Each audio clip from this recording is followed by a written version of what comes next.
Good evening. My name is Wesley Chinn, and I am the Artistic Administrator of Voices of Ascension. On behalf of our partners at the Five Boroughs Music Festival, it's my privilege to welcome those of you here at Roulette, and also those watching on the webcast to this, the final performance of our 2023 Voices of the New Winter Festival.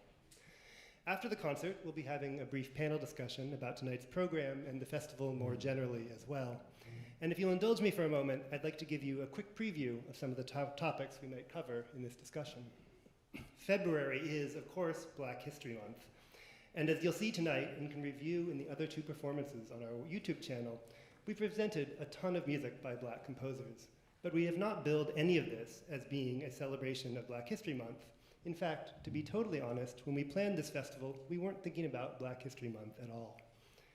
We were, however, doing a lot of thinking about why the classical music world is, to put it bluntly, so white, and what we might do about it.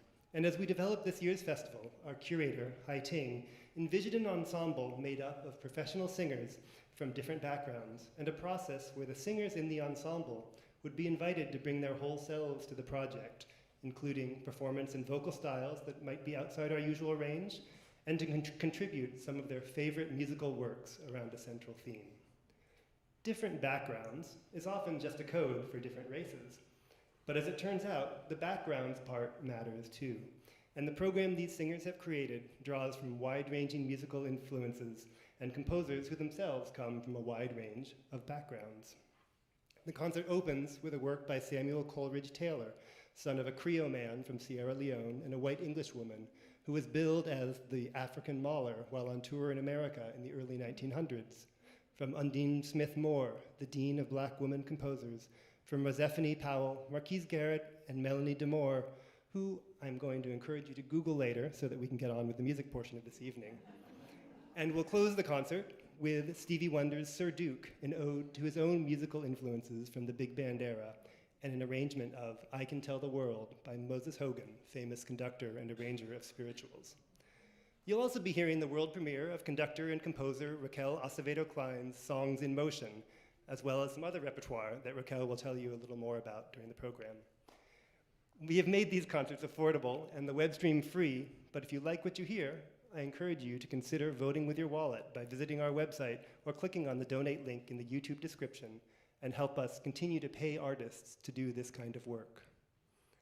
Tomorrow, Black History Month will be over, and so will our festival. And our next concert will be Bach's St. John Passion, March 9th at the Church of the Ascension. Tickets are still available.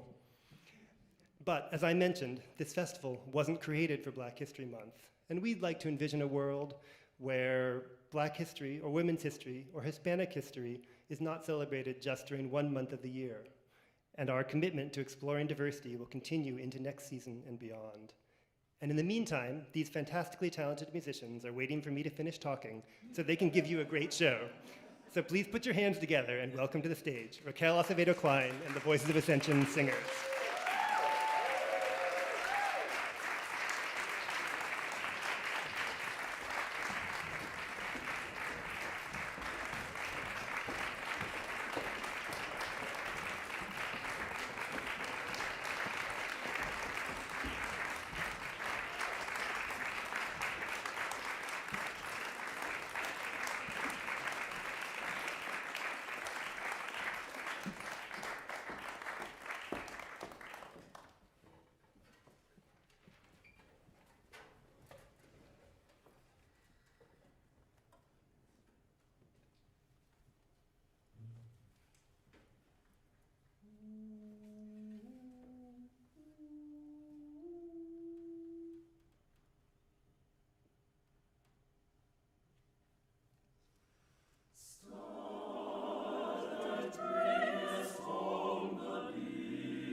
Non nobis Domine, tuo de gloria, non nobis Domine, tuo de gloria, non nobis Domine, tuo de gloria, non nobis Domine, tuo de gloria, non nobis Domine, tuo de gloria, non nobis Domine, tuo de gloria, non nobis Domine, tuo de gloria, non nobis Domine, tuo de gloria, non nobis Domine, tuo de gloria, non nobis Domine,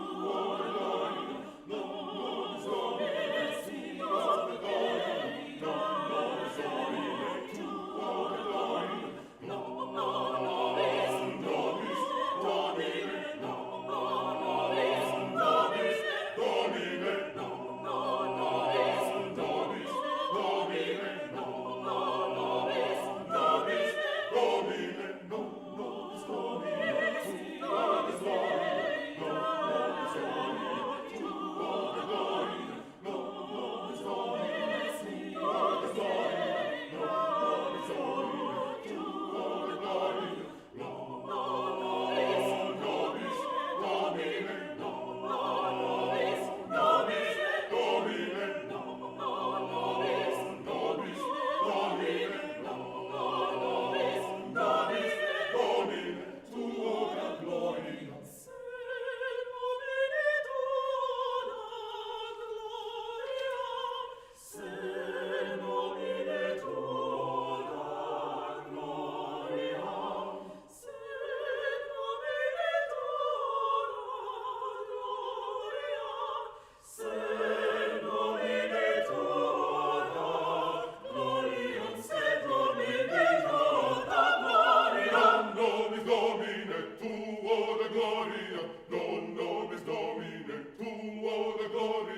Non nobis Domine, tuo de gloria, non nobis Domine, tuo de gloria, non nobis Domine, tuo de gloria, non nobis Domine, tuo de gloria, non nobis Domine, tuo de gloria, non nobis Domine, tuo de gloria, non nobis Domine, tuo de gloria, non nobis Domine, tuo de gloria, non nobis Domine, tuo de gloria, non nobis Domine, tuo de gloria, non nobis Domine, tuo de gloria, non nobis Domine, tuo de gloria, non nobis Domine, non nobis Domine, Domine, non nobis Domine, Domine, non nobis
Too short for the mic. Hello, everyone. Thank you so much for being here. My name is Raquel Acevedo Klein, and what you just heard was Nada te turbe by Joan Szymko, one of my favorite pieces. Nada te turbe quickly translates to let nothing frighten you. All things are passing. For me, it's been like a beacon of hope, a sense of a prayer, a meditation on how we together, when we collectively sing, breathe life back into our connection and our connectivity. And with that, I just wanted to briefly make mention before we go on with the rest of the concert, just how much of, how meaningful this experience has been, albeit it's only been 4 days since we've, known each other, let alone started rehearsing together. And this group, through their versatility, their incredible multi-hyphenate talents, has come together in a really beautiful way, and for that I'm so grateful to this ensemble. Thank you for including me in this. Yes.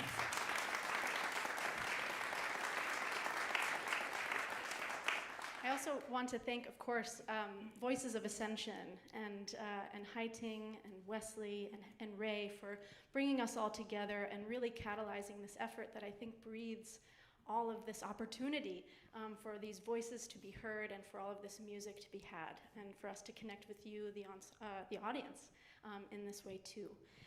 Before we go into this next chapter of the program, I thought I'd briefly make mention of what the next piece that we are about to do is about. And so I'd like to invite, for a quick mention, Sasha to tell us a little bit about our next piece, Jubiabá.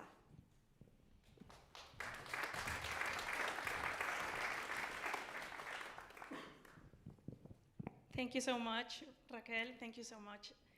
Good evening, everyone. So the next piece that we will be performing, it's titled Jubiabá by Carlos Alberto Pinto Fonesca. This piece is very special because the first thing they told me when they told me that this was going to be a collaborative program was that they were looking for pieces that represented community. And this piece in particular, I feel it's about a community that sticks together through the good and the bad, and it's especially about slaves that were taken from Africa into Brazil. So you will hear this piece has text in Portuguese that has been mixed with Yoruba, and they are gathered together asking for their god Jubiabá to give them a way to heal a broken heart. So this will be Jubiabá.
And before we move on to the next piece, I realized I didn't talk about it. It's my own piece. And this next piece that you're about to hear is called Songs of Motion. And it is inspired by a conversation that I had with my piano teacher, Fiona Bickett, who lent the words to the first movement of this piece called Wisteria. And we were sitting in the Brooklyn Botanic Gardens during the heat of, it was a little bit after lockdown, but it was pre-vaccines. And there's this whisper bench in the middle of the Botanic Gardens where you can sit roughly, I want to say, in between 10 and 20 feet away from somebody. And yet, if you're sitting at the opposite ends of the bench, talking to each other almost feels as if there's a whisper happening right beside you. And my teacher whispered me this poem that she wrote, a wisteria with the wind in its hair. And it just made I got goosebumps, and I still do, when thinking about this text and how much it meant to me in that time when we felt so isolated.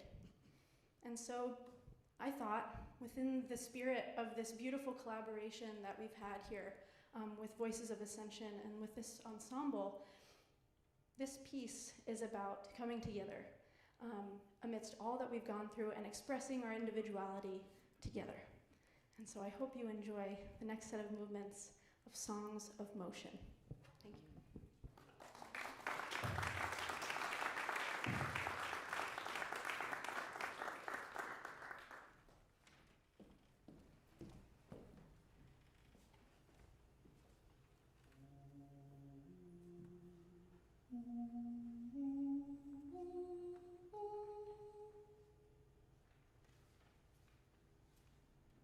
Everything begins with this, a soft push, barely seen or heard, barely seen or heard. Everything begins with this, a soft push, barely seen or heard, filled with its intent.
Good evening, everyone.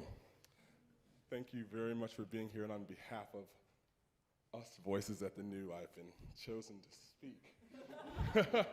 And I'm more than happy to do so and share, if you all will indulge me, speaking for all of us. What an extraordinary time we've had in this process, bringing this music to life. What an experience it has been for each of us discovering music written by people that look like us. Music we would not otherwise have known.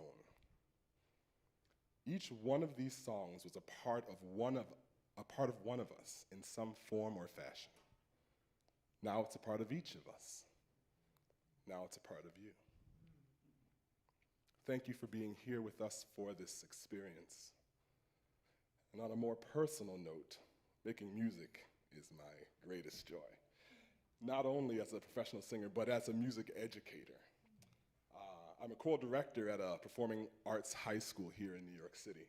And I'm always ready to perform, but I always can hardly wait to get back to my students, who are singers, and share what I know. Please share what you know. This is not a secret.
hope. Don't give up hope. You're not alone. You're not alone. Don't give up hope. Don't give up. Keep moving on. Keep moving on.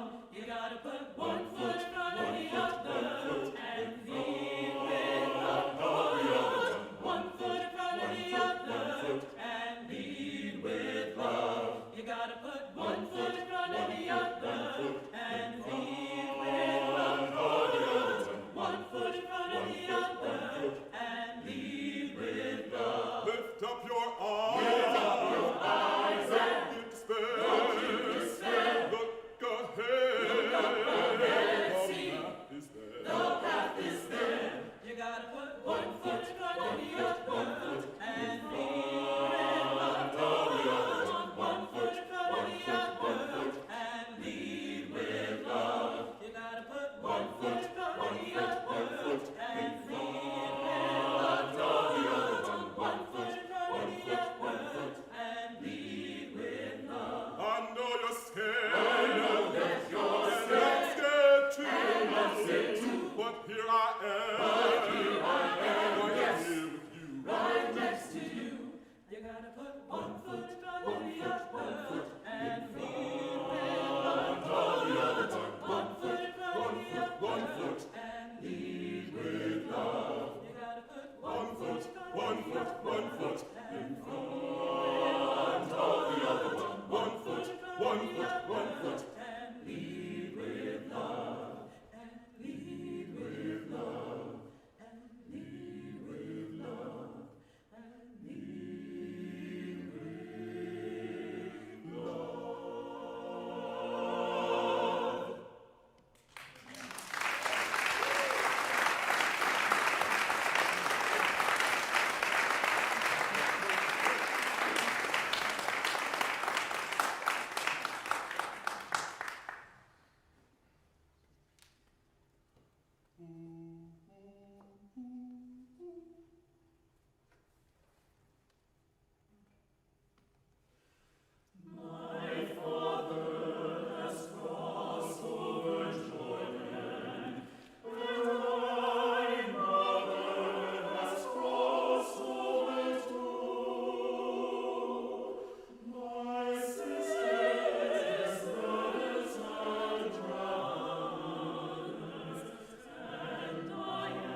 everybody. I just want to take a moment to signal out each individual. And so just wait for the applause to the end.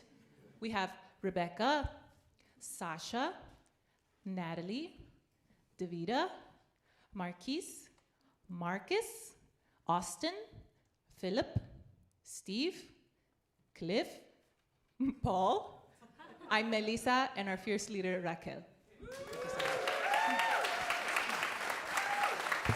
This one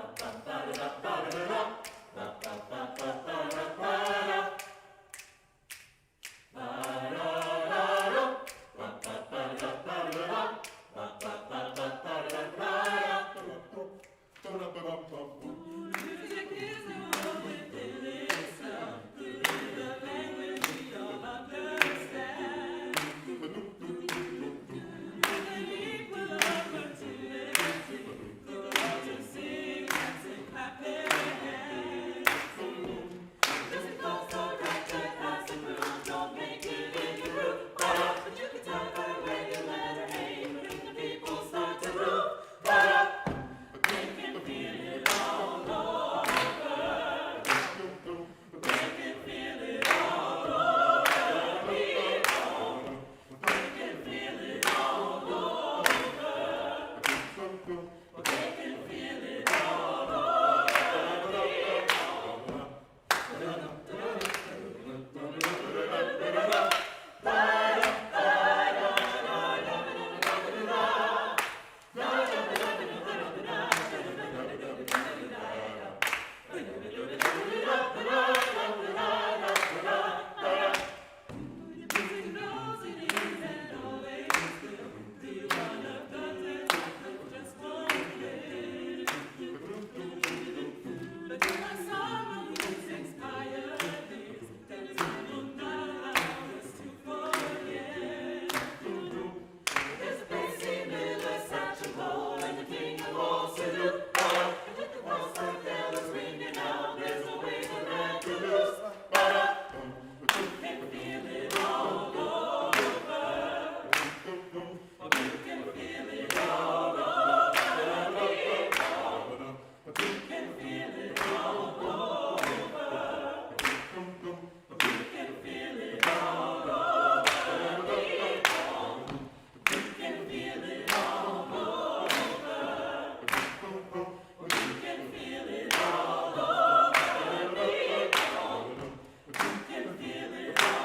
you. Yes, about this, I can tell the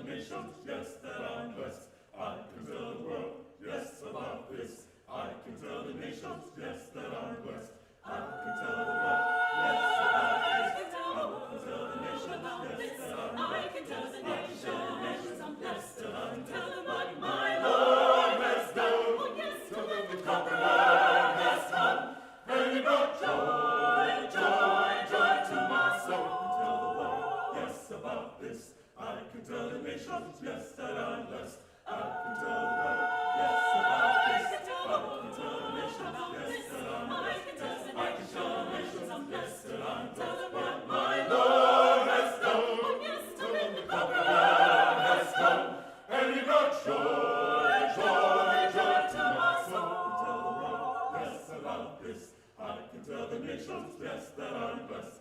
My Lord done just what he said. Yes, he did.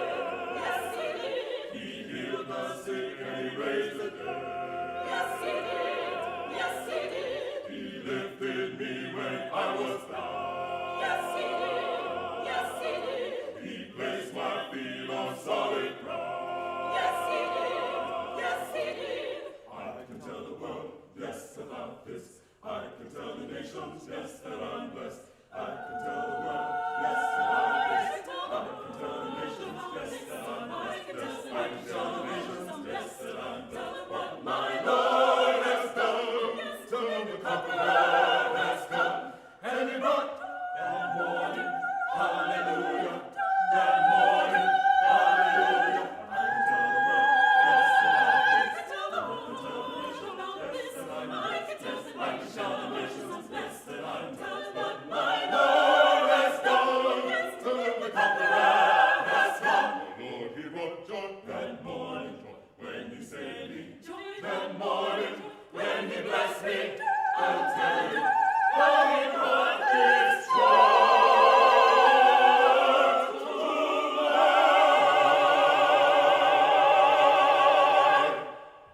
soul.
Well, that is the end of the official concert, but we do have a small discussion panel happening very shortly as soon as the singers take just a little breather. I'll be speaking to Raquel. So if you'd like to stay, we'll talk a little bit about, I'll just be talking a little bit about to the singer, not to the singers, to one of the singers, to Wesley Chinn, our artistic administrator, and also to Raquel Acevedo Klein, the composer that we centered this concert around. I mean, I knew she was a conductor, but now I really know she's a conductor. So please feel free to stay. Take a stand and stretch your legs for a minute, and I'll be right back. Okay, ladies' room.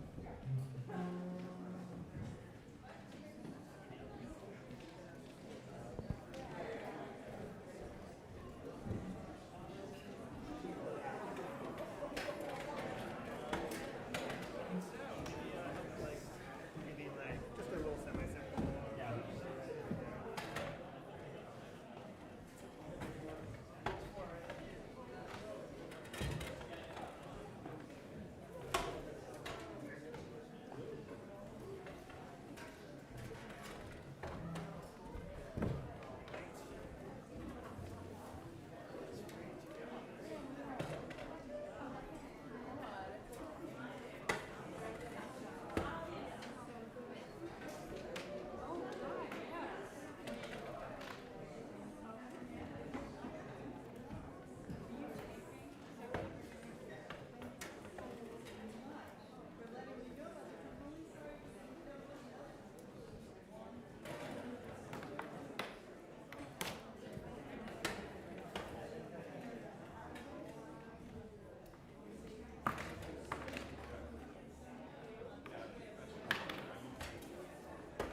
to use a mic. Oh my god.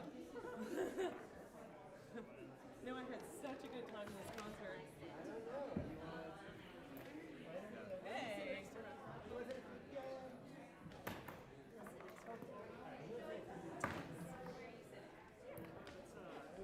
Okay, and it's about the white boots, and I'm absolutely loving the fact that we're able to like wear what we want as long as there's something that's black. Because I've enjoyed both of your outfits.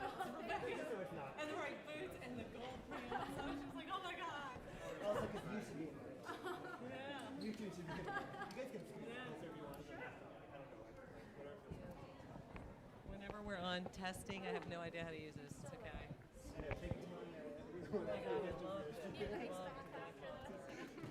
there was so much music on it I did not know. And I mean, I'm not in the forum. So, you know, in Voices Such a Cool Ensemble, and I was just like, so glad. There was just so much in it that was so beautiful. So anyway. Yeah, I mean, a lot of it I didn't know. I'm still like, Right. I didn't know. Yeah. I mean, but now there are composers on that list that I'm like, okay, you know, I'm not going to forget who they are, you know? Yeah, it's really great. All right. Should we get it going? Does this work? How do I do this, y'all? Let's get this going. Let's get this show on the road. Does this work? Are they just going to turn us on? Like, whenever? I heard two altos tonight. I thought were spectacular. I just like it. So exciting. Wesley, are they going to turn us on? Let's get it going. Or do we have to turn ourselves on? Like, hello? Yeah. Hello. Hello. Hi. Hello, everyone. Okay, Thank you yeah. for staying for our talk. Our little talk back. Yep. My name is Melissa Bybee, and I'm a core member of a member of the core ensemble Voices of Ascension, and have been for many years. I'm also now a member of the board. And one of the reasons that they asked me to not join the board, but it started off as, would you join a programming committee? And it was because I happen to like new music. And I remember when Liz came up to me and asked me, you know, would you be interested in doing this? This is before the board thing. And I said, yeah, I don't know what I have to offer. I've sung with some new music groups, but I mean, it's been an incredible few years exploring with the members of the Voices team. And I don't know about you, but I was incredibly moved by this concert, like every aspect of it. There were so many composers on that program that I did not know. There were a couple that I did know. I have things I want to talk to you about with respect to your piece, with respect to Rebecca. She's been in two of these am I right? It's Rebecca? Yes, I'm dying. I Two am of these Rebecca. concerts, and I want to find out a little bit more about that. But I thought I'd start like at the very sort of top of the hierarchy, if you will, and talk about one of the things we've really wanted to do at Voices of Ascension for a long time, and that is to diversify everything everything about this art form. We wanted to diversify our ensemble in terms of the personnel that we have. We wanted to diversify the locations where we perform, because our history has been that we've mainly been housed in a wonderful acoustical space in Church of the Ascension down in the West Village, and we wanted to get out of that neighborhood and start, sort of diversifying the rep that we do, and diversifying how we perform rep. So it was all about new. Everything was about how do we make this old thing new, and how do we get more people interested in the choral art form, because it is truly an art form. So I'm going to start tonight by addressing Wesley, who has I've partnered with on the programming committee and have seen this winter festival from its very beginning and how it's evolved and morphed and changed since we first started thinking about it. So Wesley, I'm going to turn it over to you and let you tell the audience here a little bit more about sort of what our goals are and what your experience has been. Just talk to us about it. Sure. So, as you know, Melissa, the brief of Voices of the New is to explore new horizons in vocal chamber music, which has meant a number of different things through performances.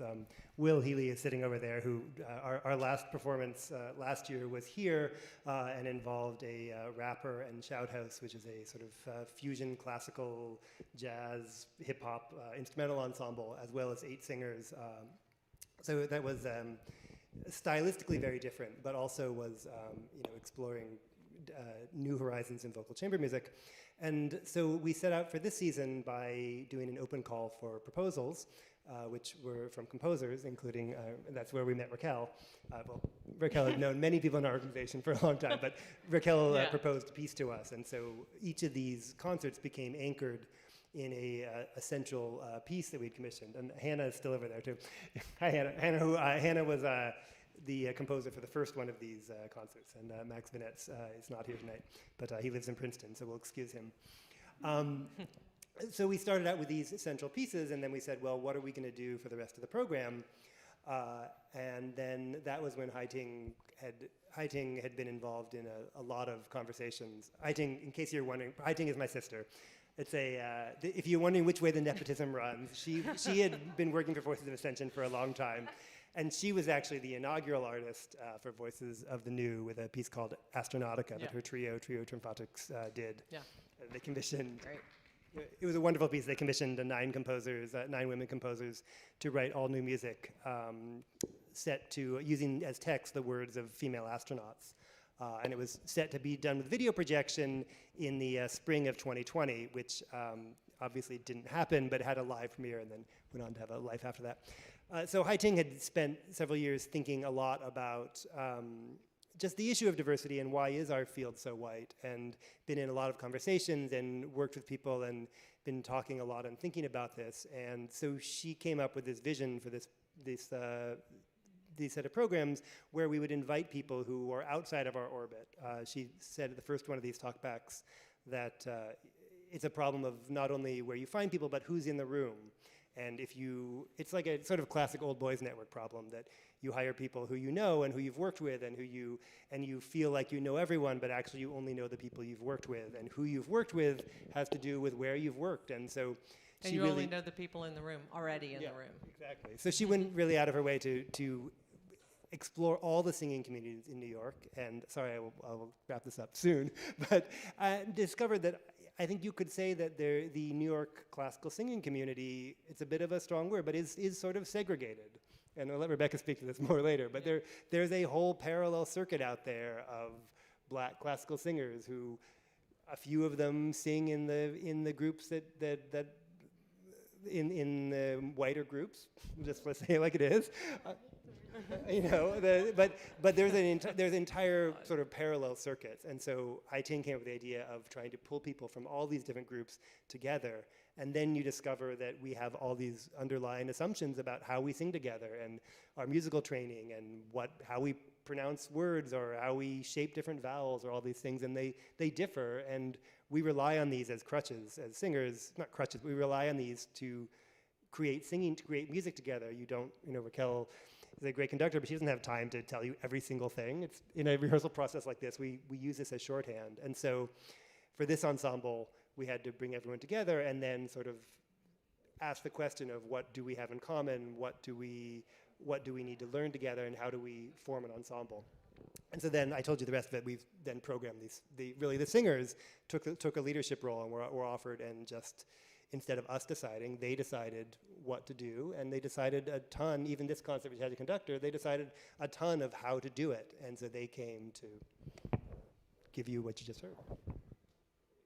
And I wanted to, everything you've said, I'm just like, all the connection, as a singer, I was sitting out in the audience thinking how much I could connect with these people I didn't know, which was a shame. I've been in the choral world for a long time, and how much I felt a connection just because I knew, how they were producing, the sounds they were producing. And, I really appreciated the whole choral art form. And I'd like to know a little bit more from both of you about how you've been in 2 of these concerts. And are you the one, rumor has it, who said that you walked into a rehearsal and felt like, let me see if I get this right, I probably won't. You can just let her say it. Yeah, you did, where you walked into the rehearsal and you felt like it was such a joy and a pleasure to see a room full of people that looked like the neighborhood you just walked through, or the neighborhood that you lived in. Can you talk a little bit more about that? Would you feel comfortable talking a little more? Sure. Oh, it's on. Yes, so I said that when we were doing the first concert, actually, because even that I felt was so diverse to begin with, right? And I thanked Hai-Ting for getting us all together, and I feel like I have to champion this wherever I go. If I walk through Lincoln Center and I see people in Lincoln Center, I see all different colors, I see all different races, genders, identities, and then I go inside any of those theaters in Lincoln Center and I don't see any of those people. On stage, backstage, box office, nowhere. In the audience. You know, and it's like, why can't inside the house reflect the street that I walk on? And I know, because I know that Black opera singers exist, but inside very famous opera house, doing very famous opera there, we were told we had no idea where we would find 60 Black opera singers. No idea. And I looked around the room and I said, oh, well, they went to MSM, and I know they went to Juilliard, and well, we went to Oberlin together, and the Maryland, University of Maryland. And I'm like looking at all these decorated degrees around the room, and I'm like, the same places you'd find the white singers? Oh my God. I don't know. We've all been here. So, you know, going back to Hai-Ting and thanking her for that, it takes the extra effort to say, let me go outside my Rolodex and say, who do I not know yet to bring into the room, to give an opportunity to expose an audience to. And I met Hai-Ting doing a Mozart's Requiem where it was the Unsung Collective, and that was already such a diverse. I was there, I think. Yes, or something. I was at yes. something that you guys did that I saw you two together. Yeah, and one of the biggest notes we got from that concert was like, because it was a majority minority ensembles, whoa, what a great sound. Well, had no idea you all could do that. And it's like, okay, now you do. And Raquel, we commissioned you as a composer, and I had read your biography and your bio online, and knew that you had done a lot of conducting. And I have to say that, I was really impressed tonight. I was the passion that you put into this. Like, did you really only have 4 days with these people? Can you talk to me a little bit about what the process was like for you as a conductor? And then I want to hear a little bit about the piece that you wrote, because I have a comment, of course. Well, first of all, I'm so grateful to you all for inviting me to conduct the entire concert. I was like, I jumped at this opportunity. It's not every day that I get to wear all of my hats at once. And for me as a musician, I find that each hat informs the other. And to be able to, in addition to what Rebecca was saying, diversify the way in which we make music and share music, this is very much, I think, within that wheelhouse, and I'd love to continue, in that regard, continue using all of us in our individuality to make music expand beyond its horizon. So, when did you first become interested in conducting? Interesting. I didn't study conducting in school. I studied voice, but my first job outside of school was conducting the Brooklyn Youth Chorus. And it's the chorus that I grew up singing in since I was 7 years old. And so right out of college, I had suddenly with me 7 professional youth choir ensembles that I was conducting every day, in fact, in this very room. And so it taught me a lot. And it felt like home then. Exactly. And in keeping with what you were just addressing a moment ago, it's like you grow up in Brooklyn, you grow up in the family that I come from. The diversity of faces was what I grew up with. It was, and within, an amalgamation of different styles of music, that's just what encompassed my life. And so I aim in my adult life to continue welcoming and incorporating what I know from childhood and from my life to be true. And so, like Rebecca was saying, we exist. We exist in these spaces, and so we just band together, and our individuality and the communal kind of activity that comes from it is quite robust. And there's so much more to share, and it really is exciting to have that. But sorry, to answer your question, the conducting process was so easy, honestly, with this ensemble. It was just, even though I went to, classical conservatory program, I grew up studying different kinds of music, mainly jazz and classical piano, alongside opera and non-Western music, including Arabic music. And all of those, like wearing different hats of conductor, composer, pianist, instrumental, whatever, informs the other. So I never, ever, ever think of different bodies of music as ever needing to be separate. They have to inform the other. They catalyze the best form of music making, which is being in tune with one another, creating some sort of connectivity that is not through necessarily solely verbal communication, but vibing with one another, improvising with one another, responding to one another. That is everything that I try to inhabit in my role as a conductor and as a singer performing on the stage. And with that ensemble, they made it so easy. Well, easy for one is scary. You were fantastic. I want to, taking, kind of not riffing on it, but taking what you just said, that you like to find different ways to bring people together and different things that forge these, different connections or create connections. One of the things I also read is your parents are visual artists. Is that correct? You're from a family with visual. I want to say that in the first piece, Wisteria, I got the sense as, out there in the audience, I loved how you had each of these fantastic singers showcase, they each had their little moment in the sun, and then I loved how you sort of, the way the music worked, it kind of, I could see the wind blowing this thing, and I don't know how you did that. But I got, I thought, wow, man, yeah, her parents are visual artists. I don't know why. I think, I got sort of this visual element that you were able to create, in music, and it was really a joy to see all the singers. You all seemed to really enjoy those pieces, which was nice, and anyway, I'm trying to think, what are your main takeaways from this program? Like, what would you like, how would you like to see what we're trying to do evolve? I mean, I know that I feel like it's going to continue to evolve if we can just continue with the generosity and bringing all this incredible music to a lot of different places.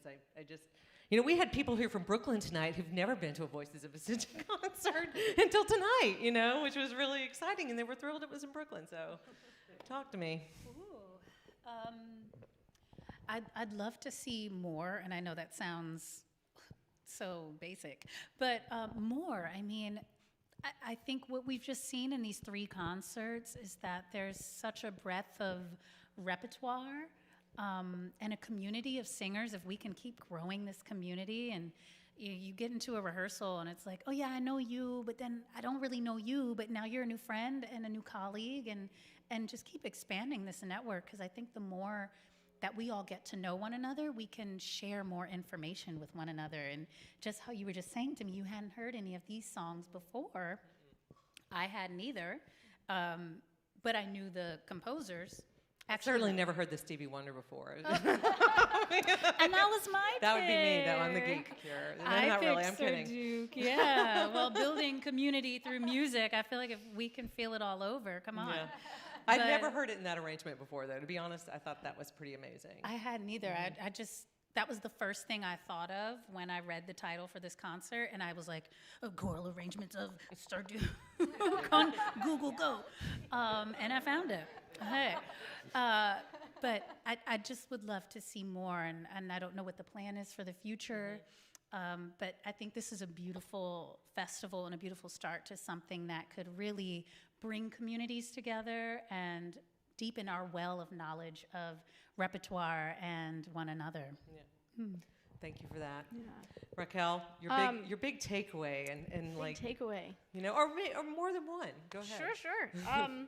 Well, it's interesting because I'm thinking about my role as a conductor in this concert, and then as the composer, I wrote pieces. The first movement, at least. It's funny. In going into the first rehearsal, I was like, "Oh, this doesn't need a conductor. This is." Until you walked out of the room, right? And you're like, "Yeah." No. Well, I mean, the construction of the piece is quite different from a conventional choral arrangement. The And, Coleridge, the Samuel Coleridge, the first piece? the first movement, Wisteria, Oh, sorry, of my Wisteria, right, of my sorry. piece, and so I was thinking about, as a composer, how can we deconstruct the ensemble into an ensemble of individuals who have these beautiful, unique voices. I didn't want to kind of homogenize the ensemble because I think they all have these incredible talents that it's like such a gift to get to work with this palette of, paints and everything. I was awed by the alto section for one. Yeah, that's as right. an alto. Yeah. So, Actually, so I was really grateful for the opportunity to kind of expand the way through that particular moment of music to elicit these different kinds of voice, different kinds of ways of voicing things. Colors. And Bringing colors, certain yeah. Colors out, yeah. And the last movement of my piece, Songs of Motion, actually came out of a choral piece that I had been writing for myself. Of 40 voices. We've seen that before. There's someone in There's a piece called Speminalium. Yes, It's a Thomas Renaissance Tallis. motet.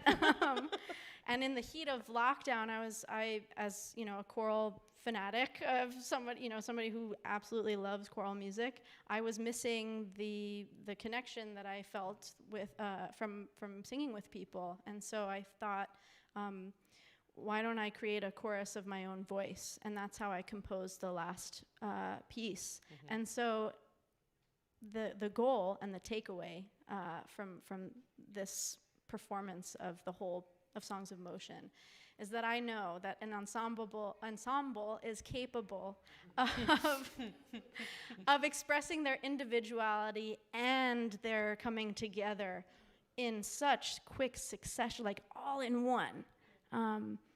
The shapes that they create, there's more to be had, and so I can't wait, to continue seeing just more of that variety, and allowing the rehearsal to not be something that is prescribed, where it's like we have to nail these notes and it has to be this exact. Rather, in these rehearsals, we got to experiment with the timbres. We got to experiment with how our voices worked in tandem with the room. And that's what I think about when I think about playing jazz. Like when I think about playing any kind of music, it's about so much more than exacting exactly what is instructed on the page. And so I am grateful for that takeaway, the takeaway of being able to create music from our bodies and our camaraderie. You were able to do it and do it quickly because you were working with all professional singers, several of whom I noticed had perfect pitch up there. Okay. What I would do without Paul and Philip giving me perfect. Oh, I'm so grateful for them. Yeah, my neighbor. Oh, Philip, thank you, he's out Philip. there. Yeah. I've seen his 40 voice motet done by one.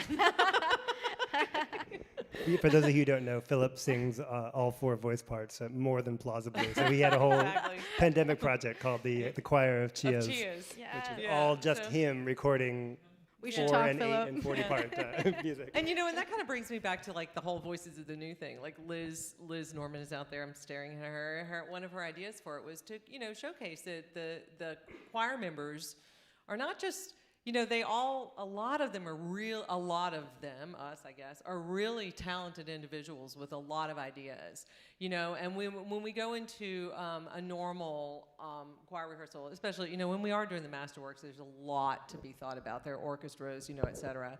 We have to kind of surrender to the conductor. And in this particular setup, there was, everybody gave, in a different way. I'm not, I'm a huge fan of the masterworks. So, I would like to let Wesley talk about his takeaway from this experience, and then we'll wrap it up. Sure. So I have 2 takeaways I was thinking of while I listened to Rebecca and Raquel talk. The first, and you're a management person in your other life, is really about like distributed processing and trust in people, and what this project was able to do at its best is for us to put our trust in all of these artists as individuals, and like any really good management scenario, have them bring up things that we couldn't have done ourselves, both because there are 12 of them and one of me, but also because they bring different skills and different abilities. And so Rebecca is off there, unbeknownst to me, Googling and she's using her abilities and her time to find a great piece of music and bringing it in, and everyone's doing that and bringing their whole selves. And it's a somewhat terrifying process because it requires us to have given them sort of carte blanche to, not totally, we did some editing of the program, but to give them a ton of authority to bring music forward and to do things and to trust that the result is going to be not only something that we couldn't have done ourselves, but that might be better, way better than we could ever conceive of ourselves. And the second point is related, but just sort of more elemental, what I think singing is about, and I'm a singer as well myself. The basic act of singing to me is taking a breath together and doing something together, letting sound emerge together. And I think this act of singing, of breathing and doing together it's what draws some people to organized religion, it draws other people to meditation, it draws people to sports teams. It's an elemental human desire to connect with each other, and we create community that way. And here, it's just humanity, I'd like to think that Neil we're creating a new community, and that we can continue to do that, and this can help bring us into new communities together. And I'm not gonna. And with that, I just want to say that I feel privileged and honored. I mean, I loved this concert tonight. There were so many moments where I had chills, and it was so fun to see you all enjoying yourselves. There were times I look up and there was like choir face, like I'm looking at the music, but that's, and then those same people would just break out into a smile. And I really have so much more respect now, being kind of on this side of the thing, for the incredible talent of choral artists. Many of these people can do solos. Almost every one of them has studied, classical voice. But the choral artistry, I don't know if you all noticed, what they did tonight was so diverse vocally. There were so many diverse pieces, and they could all just do it. And I love that. So thank you all for joining us tonight. Oh, we have a question. Thank you all for this wonderful music. And Rebecca, it was wonderful working with you at the Unsung Collective. I was a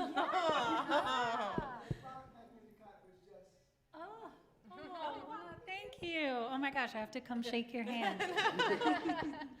Anyway, but thank you all. And I hope that we'll see you again at some of our other concerts, whether they're here or in Manhattan at the Bach St. John on March the 9th at Church of the Ascension.